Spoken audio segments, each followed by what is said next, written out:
Como nós falamos domingo, nós vamos começar uma série de lições acerca da pessoa do Espírito Santo. Sábado, na nossa ceia ministerial ali na ICB Braz, eu estive falando da importância disso, porque a pessoa do Espírito Santo, gente, infelizmente, muitas vezes é alvo de muita confusão, tá? Vocês sabem que tem muita gente que pensa no Espírito Santo como uma força, tá? Como uma força. Porque, olha, às vezes as pessoas não entendem o que é um símbolo. Vocês veem, o tema da nossa série de lições tá aqui. Como é que é mesmo? São palavras de Jesus no capítulo 3 do Evangelho de João, né? Ele estava se referindo ao Espírito Santo, não estava? Agora, ele está querendo dizer que o Espírito Santo é um vento? Não. Do mesmo jeito que se referindo a ele, gente, ele falou que ele é uma videira. Será que Jesus estava querendo dizer que ele é um pé de uva? Chega lá no céu, a gente vai... Cadê Jesus? Aí vão apontar para um pé de uva, olha ali, Jesus é aquilo ali. Claro que não, né? É óbvio que Jesus estava se referindo ao Espírito Santo como um vento que sopra, usando uma analogia, um simbolismo em relação ao Espírito Santo. Porque vocês vão ver que à medida que a gente estudar o Espírito Santo, que ele tem todas as características de uma pessoa, tá? E não só de uma pessoa. O Espírito Santo é Deus, certo? O Espírito Santo é Deus. Paz, Manhilda, tudo bom? Então tá bom. O Espírito Santo é Deus, tá certo? Todos estão, acredito, familiarizados, né, com aquela noção de Deus como Pai, Filho e Espírito Santo, né? Nós não cremos em três deuses, cremos em um só Deus que se manifesta em três pessoas: o Pai, o Filho e o Espírito Santo. São três pessoas distintas de um mesmo Deus, né? Às vezes não, sempre. É difícil para a gente imaginar como um ser pode ser três pessoas. Então, o melhor caminho é parar de pensar mesmo e aceitar o ensinamento pela fé. Uma coisa que nos ajuda nessa questão da Trindade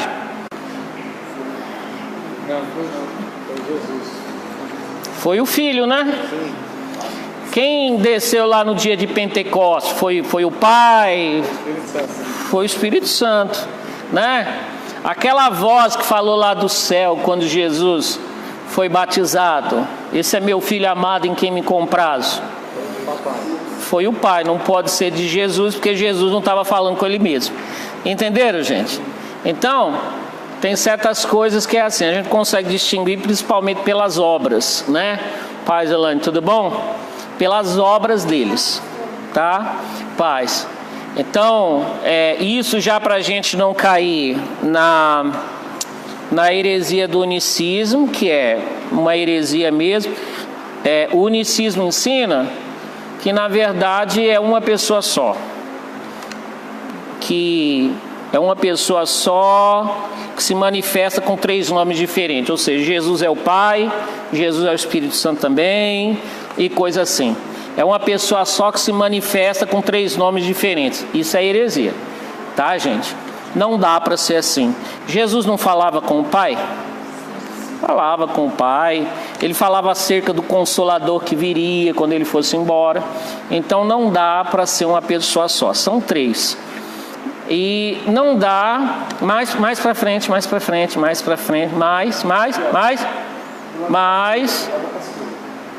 isso. Ótimo. Não dá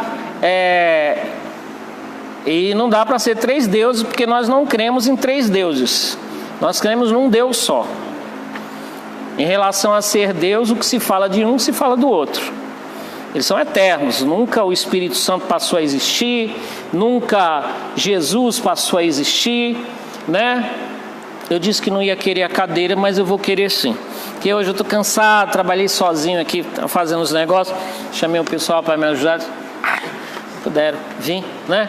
Bom, Mateus, tá bom aí? O pessoal está participando. Quem está aí com a gente? Tem a tia mulher, Caico Vinícius, José Carlos. É o José Carlos da Karen. Pastor o quê? Pastora Neide. Pastora Neide, um abraço para a pastora Neide. Os 2 livros estão aqui, hein, pastora Neide? Oi? Ótimo.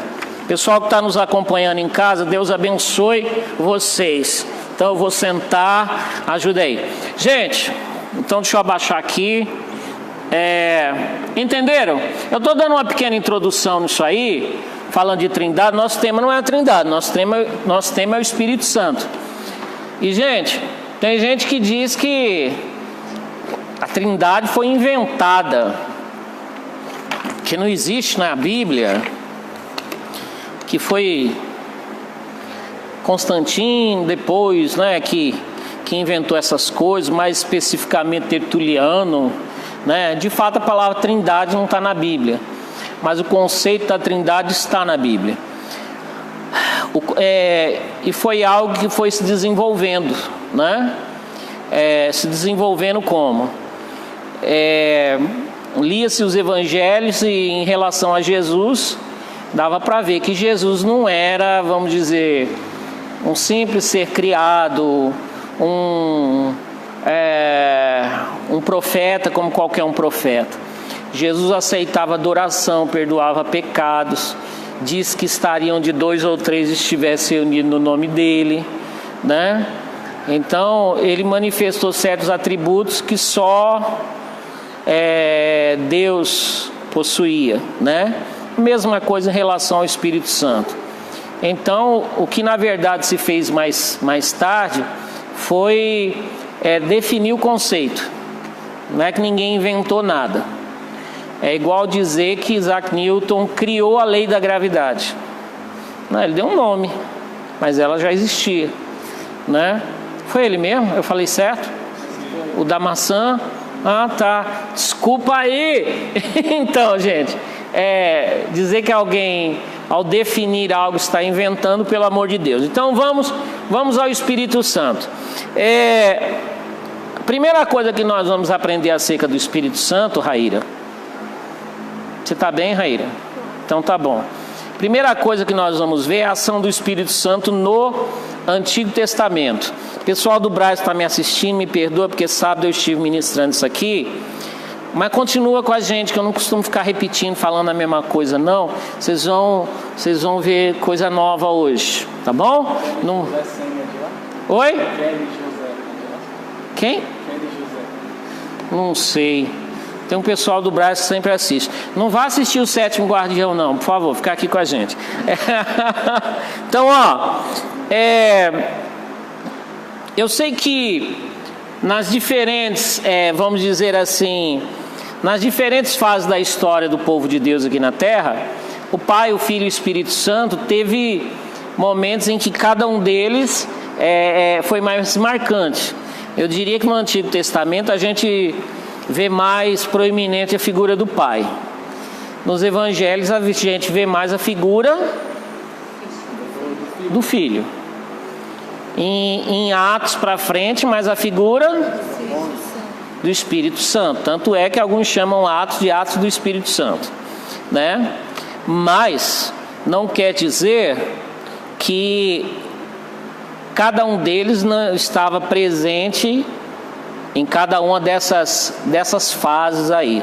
No Antigo Testamento, nos Evangelhos, nós vamos encontrar os outros também, né? É o caso do Espírito Santo, tá? Aí o capítulo 1, o tópico número 1, Espírito Santo usando homens para executar tarefa. Primeiro, capacitando. Primeira coisa, vemos o Espírito Santo presente na história do povo de Israel, principalmente capacitando homens e mulheres para determinadas tarefas. E nós vamos ver isso no próximo capítulo aqui também, no próximo tópico. A ideia que se passa ali é que ele vinha ocasionalmente sobre algumas pessoas com um propósito definido. Então, gente, uma das coisas que o Espírito Santo fazia era isso: capacitar pessoas para cumprir uma tarefa. Vocês lembram quando o tabernáculo foi construído? Aí fala de dois homens, Bezalel e Aholiabe, não é isso? Aí está escrito que o Espírito de Deus capacitou eles para trabalhar com metais preciosos, para construir as peças do tabernáculo. Se alguém precisar do caderno de estudo, ainda tem um pouquinho ali só, viu, gente? E está muito caro. Vocês fazem um empréstimo bancário, vende o carro, que está caríssimo, tá? Capacitando homens, capacitando, como aconteceu Bezalel e Aholiabe, para fazer as peças do tabernáculo. Entenderam? E nós vemos eles agindo assim, o Espírito Santo agindo assim, para outras coisas que nós vamos ver no próximo capítulo, tá? No próximo tópico aqui. E um ponto que me chamou a atenção é que esse não é o foco principal na dispensação que a gente vive. Mas deixa eu perguntar, vocês acham que hoje o Espírito Santo dá certas capacidades para algumas pessoas? Ele pode fazer isso? Pode, com certeza, né? O exemplo que eu citei, eu sei que tem gente que nasce com um dom para música, por exemplo, né? Tem gente que nasce com um dom natural para isso. Não sou eu, né? Tem mais alguém que não é? Então, tem gente que se colocar, já foi colocado em escola de música e o professor falou: sinto muito, mas para você não tem jeito, né? Voz, instrumento, essas coisas todas. Mas tem gente que tem um dom natural. Pai, Genilson, olha lá. Mas tem gente, irmãos, que não tinha. E uma vez tendo nascido de novo, passou a ter. Eu acredito que o Espírito Santo ainda capacita pessoas, né? Eu acredito que o Espírito Santo capacita pessoas a falarem, né? Vocês veem. Vocês lembram quando Moisés foi chamado? A alegação dele é que ele não queria porque ele não sabia falar, era pesado de boca. Alguns falam que ele era gago, eu acho que não. Eu acho que ele não levava jeito para falar, né? Ainda mais que o Faraó, que até Arão, Deus levantou Arão para falar no lugar dele. Aí quando chega no livro de Deuteronômio, Moisés está lá no finalzinho da vida dele. E o livro de Deuteronômio, o que é? São os discursos de Moisés. É um dos livros que eu mais gosto de ler, gente. E a gente vê que profundidade aqueles livros, aqueles discursos de Moisés. Numa das Bíblias que eu tive anotava cada capítulo dessa Bíblia, uma das anotações que eu fiz foi isso.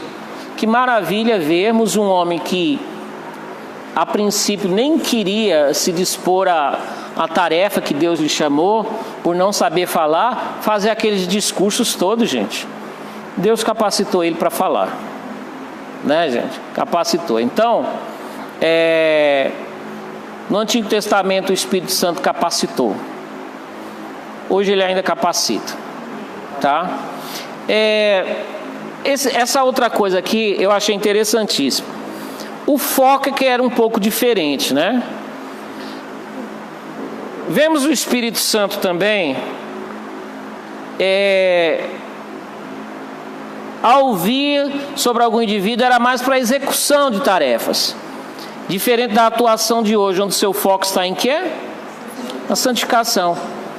Eis aí a razão pelo qual o Espírito de Deus vinha sobre pessoas com a moral bem duvidosa, como Sansão, dando a ele força sobre-humana, porém não mexendo em seu caráter. Então tá aí. Em relação a certas manifestações de Deus, do Espírito Santo na vida de pessoas no Antigo Testamento, a gente vê umas coisas meio bizarras. Não vê? Vê umas coisas bizarras. Olha o caso de Balaão, gente. Balaão foi chamado para fazer o quê? Amaldiçoar o povo de Israel. Balaão nunca é citado no Novo Testamento, por exemplo, de uma forma positiva. Fala de doutrina de Balaão, né? Fala como ele ensinou Balaque a lançar tropeços sobre o povo de Israel. Não precisa não, senão o pessoal morre de calor. E quem era Balaão? Era um estrangeiro que, ao que parece, conhecia a Deus, né? Era um profeta. Ao mesmo tempo que ele lá aceitou, foi para lá aceitando dinheiro para amaldiçoar o povo de Israel, depois está escrito que o Espírito de Deus veio sobre ele. E ele profetizou de verdade. Só que acabou de profetizar, gente, depois ele foi ensinar o rei Balaque a lançar tropeços sobre o povo de Israel. O que era isso? Lançar tropeço, volta a dizer. É a mesma raiz da palavra escandalizar, que eu vivo dizendo a vocês que escandalizar não é levar um susto. Eu estou escandalizado. É fazer outro pecar, levar outra pessoa a pecar. Foi justamente isso o que Balaão ensinou Balaque a fazer em relação a Israel.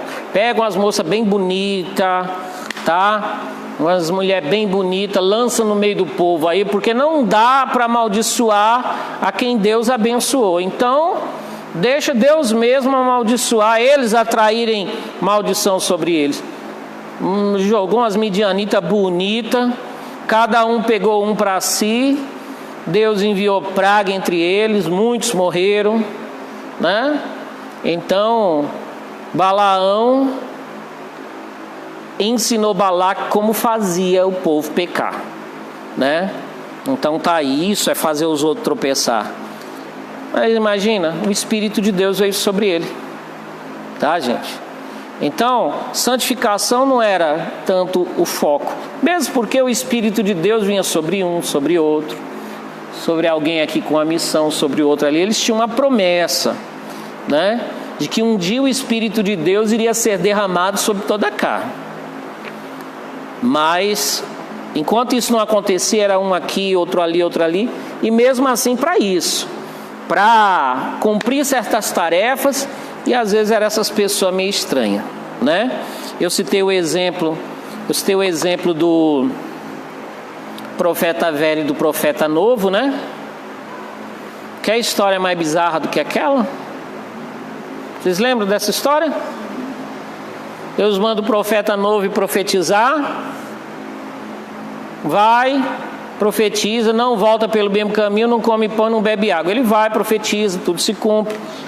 Quando ele está voltando, aí um profeta velho fica com inveja, fala para ele: rapaz, vem para minha casa, descansa, vem comer na minha casa. Ele: não, eu não posso, Deus falou para mim não comer aqui e tal. Aí ele: não, eu também sou servo do Senhor, e um anjo do Senhor apareceu para mim e disse que você podia comer. Ah, é? Já devia estar com o estômago roncando mesmo, com vontade de comer. Vamos embora. Chegou lá, comeu. Sábado eu falei: se eu fosse Deus, sabe como é que ia ser essa história nessa hora? E o Espírito de Deus veio sobre o profeta novo e falou: visto que você fez o meu servo aqui pecar, o leão vai te matar. Mas a história foi assim? Foi assim? Não, o Espírito de Deus veio sobre o profeta velho mentiroso, que fez o outro pecar, e falou: visto que você desobedeceu a palavra do Senhor, um leão vai te matar. E aconteceu, e foi ele que ainda foi lá e sepultou o profeta novo, e chorou ainda. sobre o profeta novo que ele fez pecar e por causa disso o homem foi morto por um leão. Gente do céu. Então vocês entendem? O Espírito de Deus vinha algo assim como que sobre eles, mas eles eram pessoas ainda com a moral meio esquisita. A gente não vê pessoas com comportamento transformado por causa do Espírito Santo vindo sobre eles, tá? E isso pode acontecer hoje?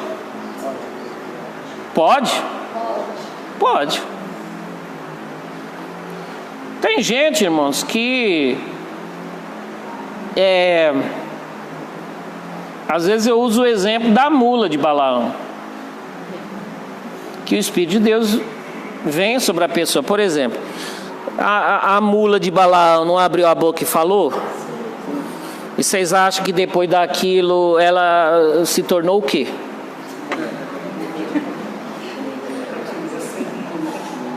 Ela continuou sendo uma mula. Então tem pessoas, gente, aqui o Espírito de Deus vem sobre eles, Deus lhes usa, e eu não duvido disso, porque eu não sei, né?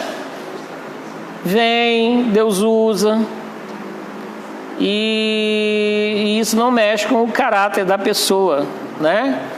Aí é claro não, talvez isso seja momentâneo, né, gente? Com o tempo isso aí pode mudar, e o caráter da pessoa começa a contaminar a mensagem, né? Começa a contaminar a mensagem. A princípio a pessoa pode estar lá com o caráter esquisito e está pregando o evangelho, pregando a palavra, né? Mas se a pessoa fizer dos seus erros morais, dos seus problemas de caráter, uma fortaleza na vida, na cabeça, no coração, aquilo vai vazar na sua mensagem também, né? E ele vai levar as pessoas a tropeçarem, tá, gente? Vai levar as pessoas ao erro também. Mas pode acontecer de Deus usar alguém que está com a vida toda torta? Pode acontecer. Mas qual é o risco? De um dia, o dia do acerto de contas, eles dizerem: Senhor, expulsei demônios em teu nome, curei doentes, fiz tanta coisa, e Jesus dizer: eu não conheço vocês. Vamos lá, vamos ver mais alguns exemplos. E gente, tudo isso que eu estou falando seria importante. Depois comprem um livro, tá, gente? O vento sopra onde quer, porque todos esses exemplos que eu dou aqui, no livro tem mais, tá? Fora os depoimentos, as experiências de vida ligados a isso aqui, que o apóstolo Jair conta. Tem os depoimentos que ele conta da vida dele, né? Ao ver a atuação do Espírito Santo no Antigo Testamento, podemos dizer que ele vinha sobre algumas pessoas com dois propósitos. O primeiro era tornar homens capazes de executar certas tarefas. Esses eram juízes, sacerdotes, reis, líderes e trabalhadores. Guardem isso. Era principalmente sobre essas classes de homens que o Espírito de Deus vinha, tá? Dentro dessa categoria, encontramos alguns personagens do Antigo Testamento que nos ajudam a entender o ministério do Espírito Santo naquela dispensação. Josué, tá, eu não vou ler esse texto aqui todo não. Josué, gente, está escrito lá em Números que o Espírito de Deus veio sobre ele. E veio sobre ele para quê? Para suceder Moisés. Amém? Pessoal que está em casa, está aqui minha garrafinha, desenhos evangélicos, tá? Batman, Mulher Maravilha, aqui é a Arlequina, tá? Um oferecimento DC.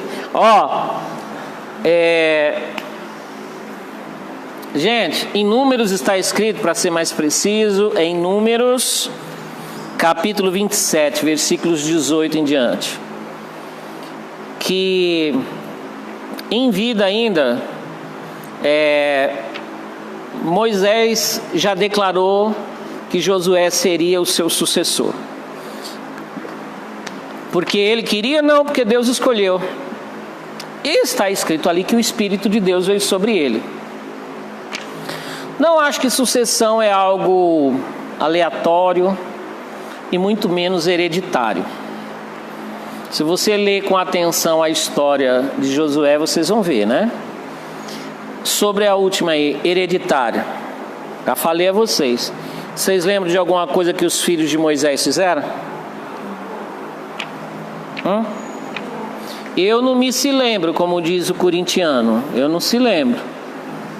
Vocês lembram o nome deles? O Gerson e Eleazar? Eu não lembro nem o nome. Tudo bom? Mais pra frente um pouquinho, a Cristina falou que quer sentar perto de vocês, pra vocês abençoar a vida dela, Rita e Valval. Rita e Valval.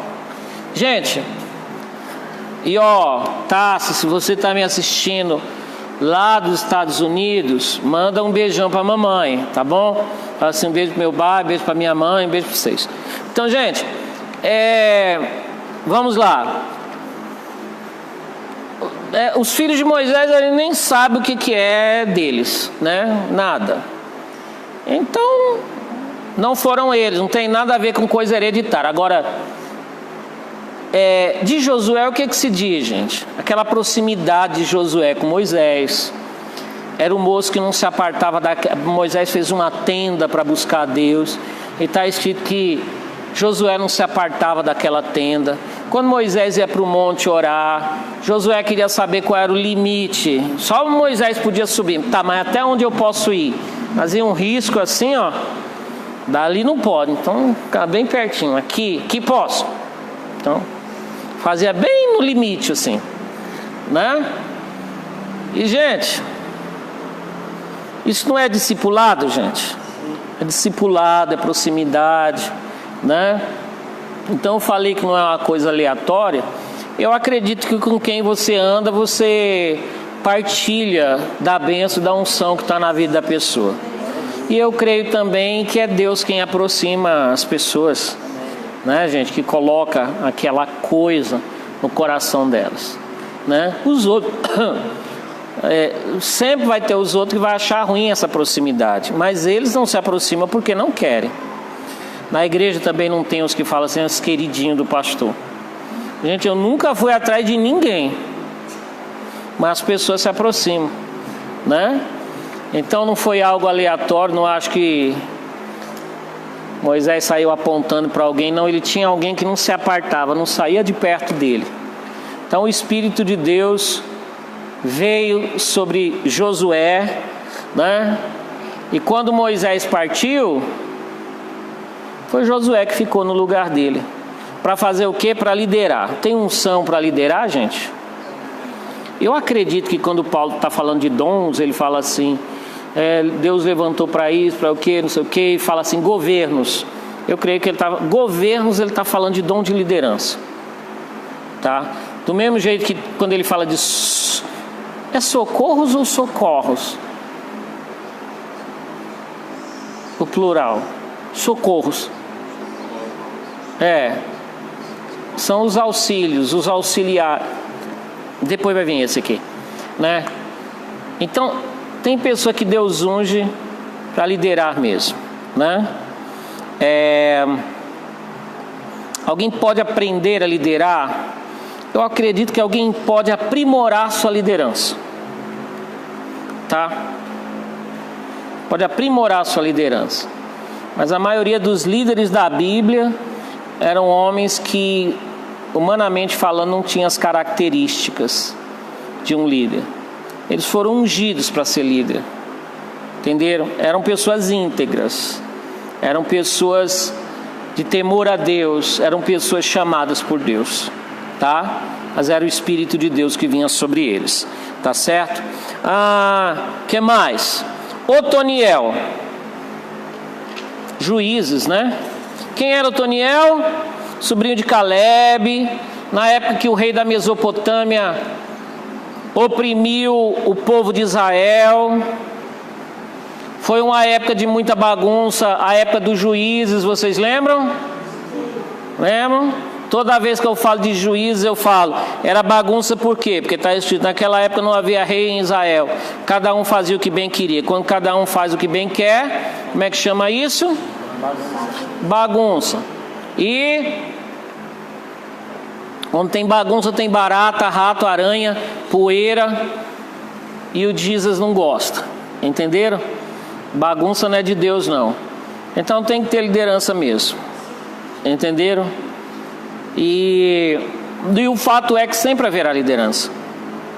Tem a de fato e a de direito, né? Aqui, ó. Naquela época não havia líder em Israel. Então o rei da Mesopotâmia foi lá. Entenderam? Não é igreja, irmão. Se o pastor for um panguão, digamos, lá na Assembleia de Deus, né? Os irmãos da Assembleia de Deus, Deus abençoe. Irmão da Assembleia, Deus abençoe.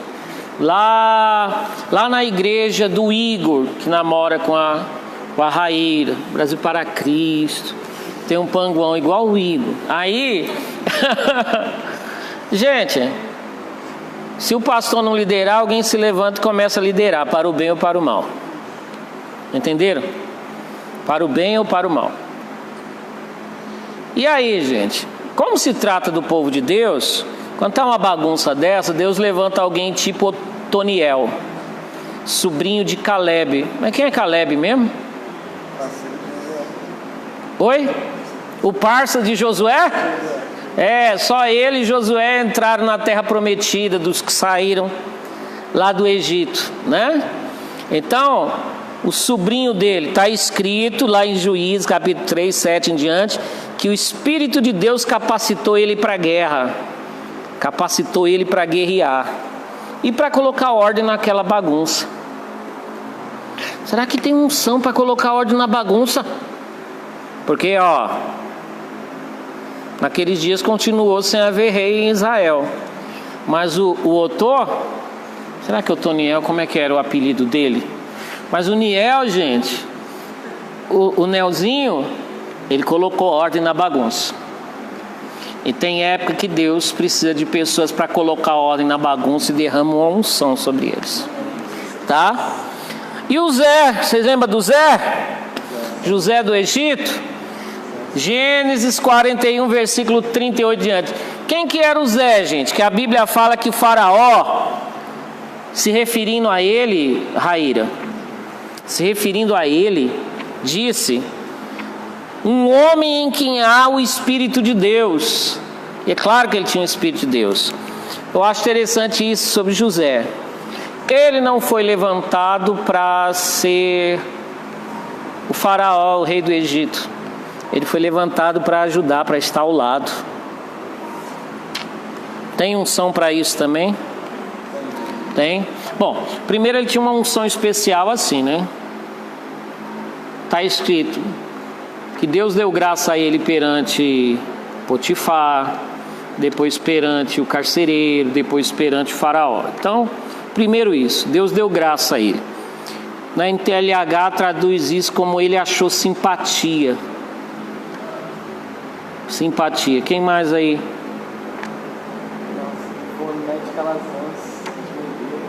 A Ivonete, beijo, nego. Deus te abençoe, saudade de você. A Midian? Então tá. Ó, gente, vamos lá. Gente, alcançou simpatia. Uma coisa é você fazer um cursinho de simpatia. Você lê o livro do Dale Carnegie, Como Fazer Amigos e Influenciar Pessoas. Lembre sempre do nome da pessoa, né? Faça um elogio sincero. Deixa eu lembrar o que mais. Alguém mais leu aquele livro? Está sempre entre os livros mais vendidos até hoje, é décadas, né? Tudo coisa interessante. Se preocupe sinceramente com as pessoas.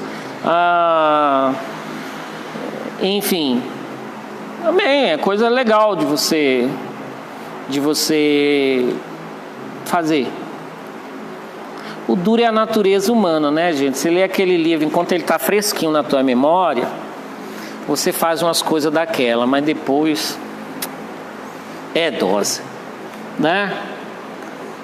Existe um achar graça perante as pessoas, algo que o Espírito de Deus coloca em nós e que abre as portas para a gente, que é o contrário daquelas pessoas azedas. Hoje eu vi a Cidinha lá na cozinha em Mauá, Cidinha de Santo André, tá? Cidinha Agapito, trabalhar numa cozinha na igreja. Tem gente que parece que tem limão na veia, viu, gente? Tem gente que é azedo. Mas a Cidinha, quando você chega, ela tá sorrindo. Às vezes muitas vezes ela foi cozinhar nos retiros, é aquele sorriso. Você chega, ai pastor, que bom o senhor aqui. Toma um cafezinho, porque eu já fui em retiro, gente. Você chega, você leva um coice na porta. Você sai mancando. Gente azedo, gente que é um mau humor crônico.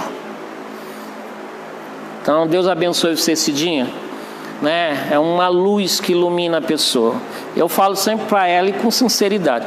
Isso é achar graça perante as pessoas. Então o Zé tinha isso, viu, gente? Não era uma coisa plástica.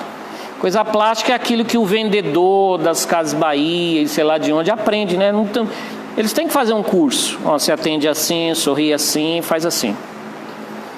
Então, essa graça que José tinha não era uma coisa plástica, era coisa de Deus. E se você não tem, pede. Captou? E só pede quem deixa o Espírito de Deus acender uma luz na sua vida.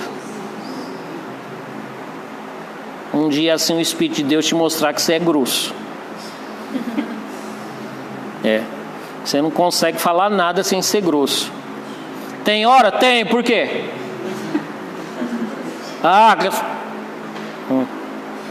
Né? Meu Deus, me dá graça, Senhor, tem misericórdia. E aí, gente, como governador, Deus levantou José, gente, para estar ao lado do faraó. E uma pessoa que está ao lado, gente, com essa unção e capacidade do Espírito Santo, é alguém leal. É alguém que nem é aquele demônio que só fica esperando você cochilar para te passar a perna, que tem muito disso.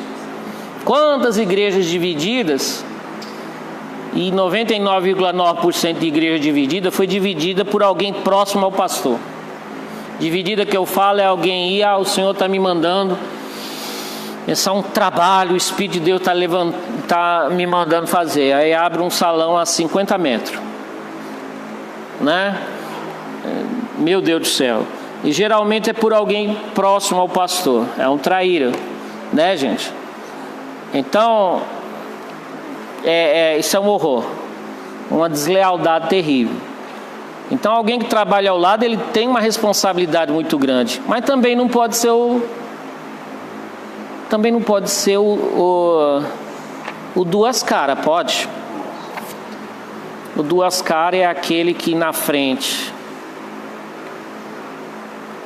ai, vitaminado chefinho, né? Mas quando vira as costas, tá descendo a lenha. E tem aquele outro que é o puxa-saco mesmo. Puxa-saco é uma pessoa inútil. É um verme que cresce numa sombra. Ele não tem qualidade, não ajuda em nada.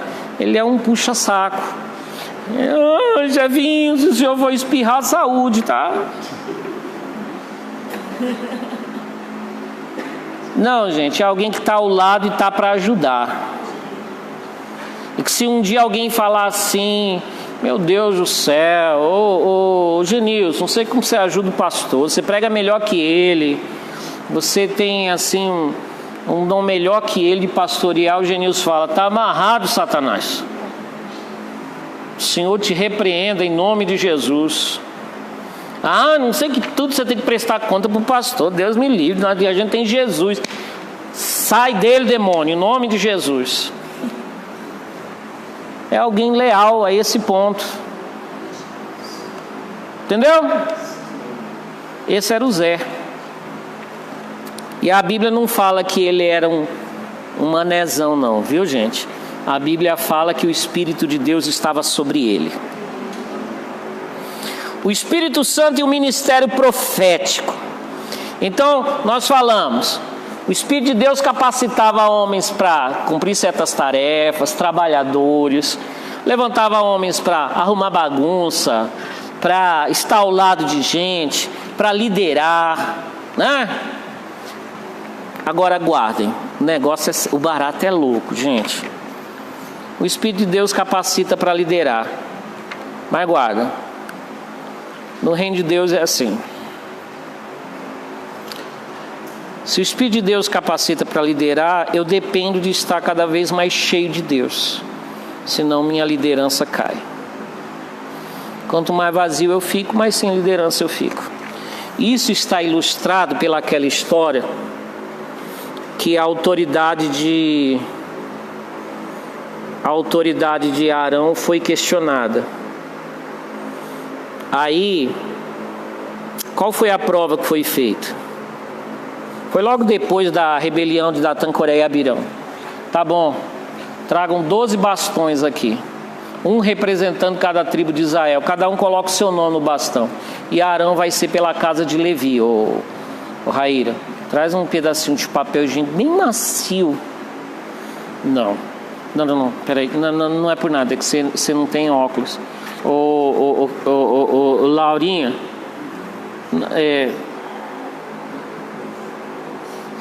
você, por favor, eu estou enxergando uma nuvem do tamanho da mão de um homem no meu óculos. O que eu estava falando? Então, aí, o que aconteceu? Pegaram aqueles bastões, cada um com seu nome, e o bastão de Arão também, colocaram no Santo dos Santos.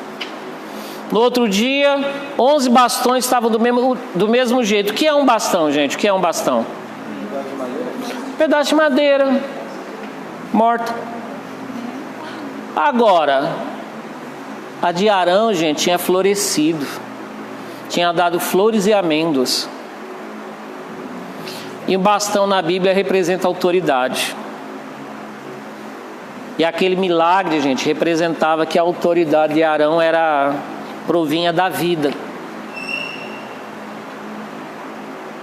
Entenderam? Essa foi boa, gente. Fala a verdade, essa foi boa. Isso aí foi boa. O que quer dizer o quê, gente? Não basta você ter um cajado. O cajado tem que florescer. Tem que ter vida. Tem que ter a presença do Espírito Santo. Porque senão o seu cajado só vai servir para bater nos outros. Captou? Ia falar alguma coisa? Você? Então tá, gente. Alguém me empresta o óculos? Não voltou o óculos ainda, então bem feito. Aí,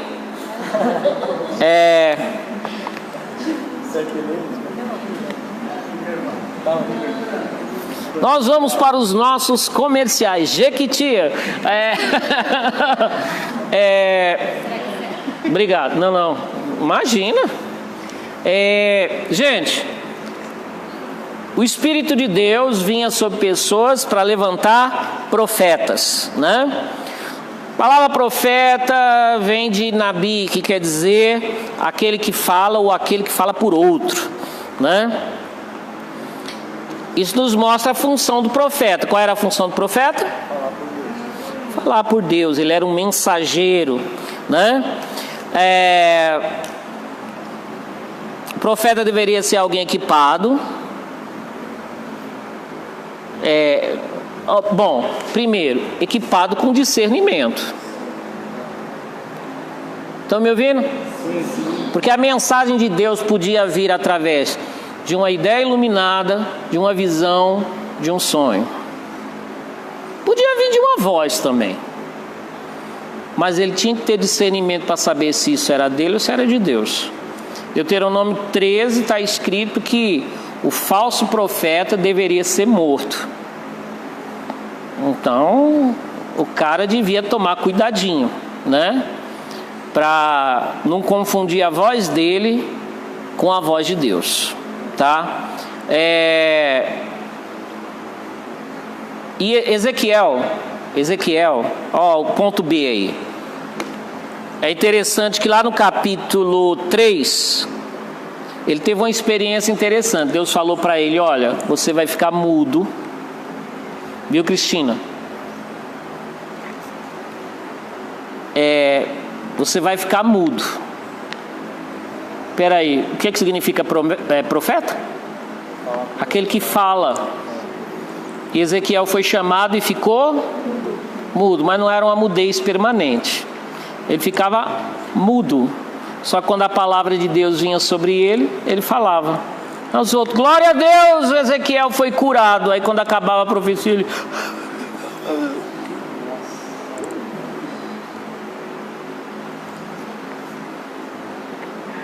Isso era o que, gente? Isso aí era Deus mostrando. Ezequiel, na verdade, ele se tornou uma verdadeira... Ele era uma parábola viva. Tem hora que eu tenho dó do Zico, do Ezequiel, viu, gente? Sabe por quê? O coitado, cada uma. Não, é verdade, essa foi uma. Ezequiel, eu vou te chamar, você vai ficar mudo para os outros aprender como é que é um profeta. Só fala quando Deus dá a palavra. Teve outra também, né? Olha, a tua esposa vai morrer, porque ela representa o templo. Assim como tua mulher vai morrer, eu vou deixar o templo ser destruído. Eu falei de manhã, de tarde minha mulher morreu. Se fosse eu falava, senhor, não dá só para falar, o povo vai entender esse negócio. Teve uma vez que Deus falou: Ezequiel, você vai comer sua comida aquecida em cocô queimado, tá? Você esquenta cocô, bota fogo. Aí nessa ele falou: Senhor, não dá para ser cocô de animal, que é matinho assim, ressecado. Vai, tá bom, tá bom. E tudo representava outra coisa, né? Nessa eu escrevi numa das minhas bíblias: vida de profeta. Comida esquentada no cocô. Aí, gente, tudo isso é bem simbólico também para a questão do ministério profético. Isso vai ser outra aula, tá? Explica esse negócio aí, profeta come comida esquentada no cocô, pastor. Isso é outro dia. Aí, gente, mas essa aqui, ó. Porque, olha, isso é um ponto mais na frente. O último ponto de hoje é se ainda existe profeta. Claro que existe, nós vamos ver. Mas, ó,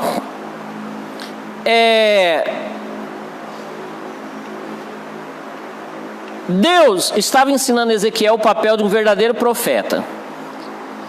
O profeta vê muitas coisas, entende muitas coisas, mas só fala quando Deus lhe permite. Enquanto isso não acontecer, por mais tentador que seja falar, ele deverá ficar mudo. Se for uma profetisa, nem se fala. Eu já falei, né? Quando Deus levanta profetisa, eu não sei como que é. Porque mulher, quando fala assim, eu não vou falar mais nada.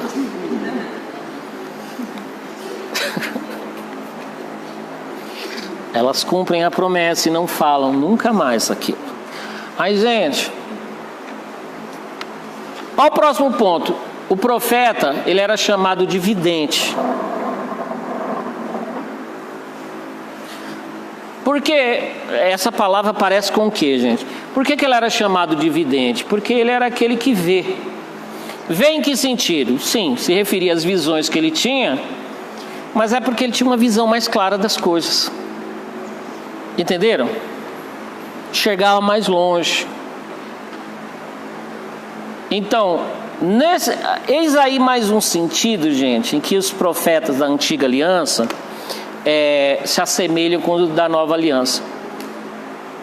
Porque, aliás, gente, já adiantando aqui o assunto, quando a gente pensa em profeta, a gente já pensa em quê? Uma pessoa meio cavernosinha. Oi? Uma pessoa meio cavernosinha, vindo, né? Isso, canela de fogo, alguma coisa assim. Já vem rodopiância. Alguém vindo fazer careta pro lado da gente. Pode ser que Deus use alguém assim. Não, Deus usa a gente assim também. Mas tem muito profeta que é como? É aquela pessoa que está enxergando longe, está todo mundo entusiasmado com uma coisa. Não é que ele ele tira o entusiasmo das pessoas. Ele consegue enxergar melhor e vai lá. Ele não é pessimista, mas ele consegue enxergar mais longe determinadas coisas. Só que ele consegue enxergar mais longe, mas também ele consegue ficar na dele. Teve outro dia que eu vi um teólogo muito conhecido no nosso Brasil, que tem uma coisa que ele não é do reteté mesmo. E ele falando, às vezes eu vejo, olha lá, uma turma de jovens da minha igreja. Onde é que foi? Pastor, mas teve um congresso de adoração. Meu Deus! Eu voltei todo arrepiado. Pastor, teve um não sei o que, o cara falou aquilo. Aí foi a hora da oração. Aí o manto desceu. Aí ele falando. E teve a unção dos 4 seres viventes. E gente ali começou. E um desceu o leão, o outro a águia, o outro não sei o que. E foi assim que parecia que desceu uma nuvem. E eu ouvindo. Irmãos, e aquele jovem vibrando. Eu, vocês gostaram? Que bom. Irmãos, com a idade que eu tenho, eu acho que eu não sei o que é aquilo, eu sei. E minha vontade era na hora falar assim, gente. Enfim, falar um monte de coisa. Mas não. Passa uns 20 dias, um mês. Aí começa os primeiros, assim. Pastor, o que você acha daquele negócio lá? O pessoal começa a uivar, a piar, né? Então, até que eu recebi uma bênção, mas agora eu fico lembrando assim, né? O que você acha? Agora o que eu acho? Então, agora é hora de falar. Aí gente, um profeta, ele sabe a hora de ficar mudo. Ele não quer jogar limão no café dos outros, né? Vocês não acham que eu nunca vi gente chegando de alguns retiros, não sei de onde, até jogando coisa na cara da gente? Pastor, eu fui no encontro da igreja, não sei o quê. Aquilo é que é encontro. Agora eu conheci Jesus de verdade. Não é esse Jesusinho furreca daqui, não. Agora eu... Daqui um mês a gente conversa.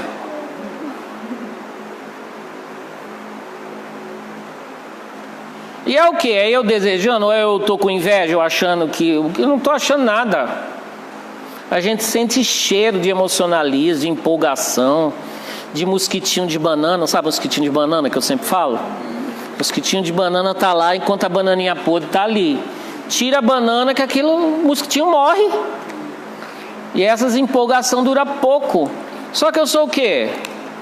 Você matador de emoções? Emoções faz parte da vida. Ou vocês acham que eu nunca me emocionei? Ei! Parece aquele comercial, lembra?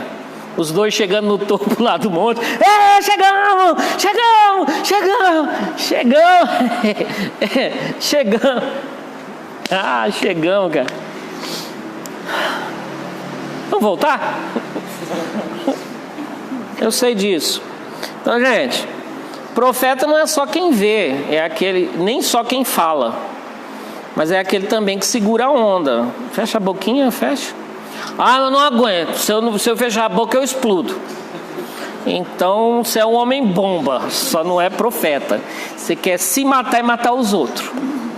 Entendeu? Entra pro Estado Islâmico, tá, miserável? Mas é só isso? Não, gente, eles são agentes de esperança em tempos de crise. Para não pensar que profeta é o quê?